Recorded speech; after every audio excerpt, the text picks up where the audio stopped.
Welcome, all you little lovebirds, to Baxter's Blades. You are entering the Tiger Pit. Meow! Happy Valentine's Day to you all. Yes, this is a late video. Valentine's Day may be close to being over where you are. I hope you all had a good one. When I ran out of the house today, I picked up 2 knives, not even thinking that it was Valentine's Day. And, well, let me show one of them right now. This is my new case, deep red bone, carbon steel peanut. Now, I was just recently gifted a orange synthetic peanut from Mike at Mountain Man Knives. Absolutely awesome. I had ordered this before he had gifted that to me. Check out the pile side. Look at the strawberry light white in there. And I really love this show side.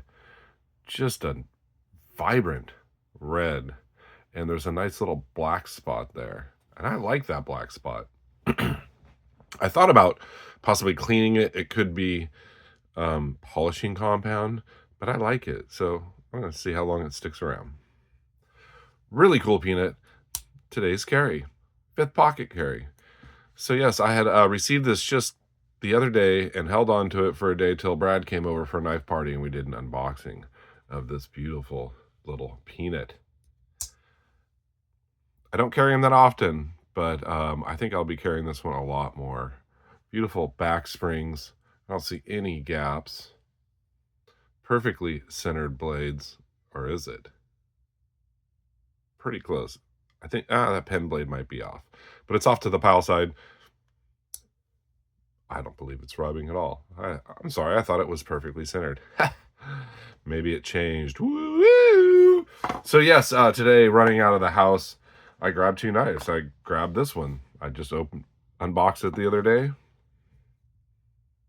And so I grabbed its older brother here, the full-size copper lock and carbon steel. Now I have a trapper also. They just released the Sodbuster Jr. is going to be coming out in deep red bone carbon steel. I'm considering that. I'm holding off on collecting any more Sodbusters for a little while. Try out some new patterns, like my 2025 Baxter's Blades Vault pattern. Yes, the peanut, I've begun to collect them. This is the official beginning, but this turned into the official beginning when Mike at Mountain Man Knives, I just did a video this week, it's the peanut week, gifted me this awesome Feller of the Orange synthetic case peanut. Oh, I think he was asking if it was centered, and I believe it is, Mike. It looks better than the one I got. Very nice peanut, also no visible gaps. So yes, I had picked these 2 knives to carry today, and it didn't dawn on me until later in the day around a late lunch that it's Valentine's Day, and I picked 2 red knives. So I did a couple of shorts today. I just posted one wishing you all happy Valentine's Day. Peanuts. What a great little pattern. Never liked them so much because they're so small, but they're a little jackknife, and you know I love my jackknives, especially my case jackknives. Very cool. They come in all different sizes. Sometimes you can get tiny trappers, which are actually smaller than this, and they're like a trapper. This is, yes, oh, I always call it deep red bone. It's dark red bone. I never consider it really dark. Like, this is kind of dark. You get some white in there. Dark red bone, excuse me. They have old red bone, dark red bone. Maybe they do have a deep red bone. PC Jig Peanut 6220 patent number, carbon steel, manufactured. Whoa, a long time ago, all the way back in June 27th, 2024. Golden oldie. So, very nice. Half stops. Listen to that snap.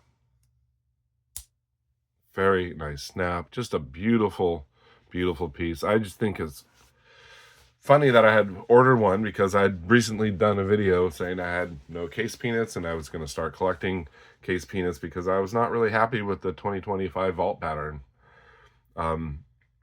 These can be pricey, but they're not as pricey as the Baby Doctor's knife. It was $59.99. That's a lot to spend for a peanut. $60. But I had some points built up, and I think it was about $9.60. Also, I got 15% off. I think it's another $9. So I saved almost $19. So got this for $41, maybe $42. A little bit more palatable. The same price I got my swell centers. Great build quality and construction. The fit and finish is impeccable. The bolsters, they are more squared off than they used to be. My friend Brad gets sandpaper when we're chatting at knife parties, and he sits there and sands them down where they're nice and rounded like the old peanuts. Now, I don't know if those just got slowly rounded over the years or that's just how they made them. I think it's just how they made them. But very nice. Very shiny. I might do that sometime, but it's a cool knife. I like it a lot. So I was going to do a video coming up, and I was going to release it tonight, but I realized I wanted to do this Valentine's Day special. And, well, I'm going to do my case collection video, but it's all my one-off patterns. The patterns I have that are only one pattern. I have one of one pattern. I guess if that makes any sense. You'll see what I mean when it comes out. And the peanut was going to be featured in it because this is the first one I got.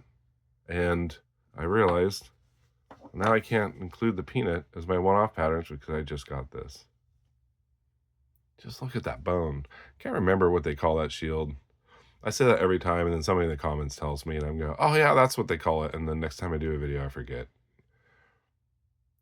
Very cool shield. It's like a fat hot dog shield. No, and it's not a bow tie. Kind of a propeller, but not really a propeller. Yeah. Now, Rosecraft Blades would call this a second because the dye job. It's splotchy. Let me show you what I mean. So I picked up this Rosecraft second a long time ago, the French Broadjack. Very cool. And it was a second. So I got it for like $27. And that's kind of how the bone should look. It's like a red candy apple. And the box said splotchy. And this is what it was on the show side. Now this turned some people off. They like the bone to match on both sides. But I liked it. I mean, it's kind of pink, which I'm not a big pink fan, but it's just kind of splotchy. So yeah, light red would be pink. And it's really developed all this character. Like, I don't remember all these lines in the, I don't know if the ink has ran. I mean, it should be stabilized. I don't know if this bone's so fresh and freshly dyed. Because when I got it, it didn't have it. It almost looks like this could be a crack, but I'm not feeling any crack. But absolutely love this knife. And always be careful closing your Rosecraft. So I'd call that splotchy. I'd say that's a second. Now, am I upset? No, I love it. I think it gives a knife absolute character. But some people might get something like this and be like, oh, that stinks. I wanted a dark, dark red or at least have them the same. But you do get white in the bone. It just depends on how the dye takes. So that's my story. I hope you all enjoyed. Thank you very much for joining me in the Tiger Pit on this Valentine's Day. I hope you all drink some wine. If you don't drink wine, have something else very special. You all stay sharp, be kind, and take chances. Take care.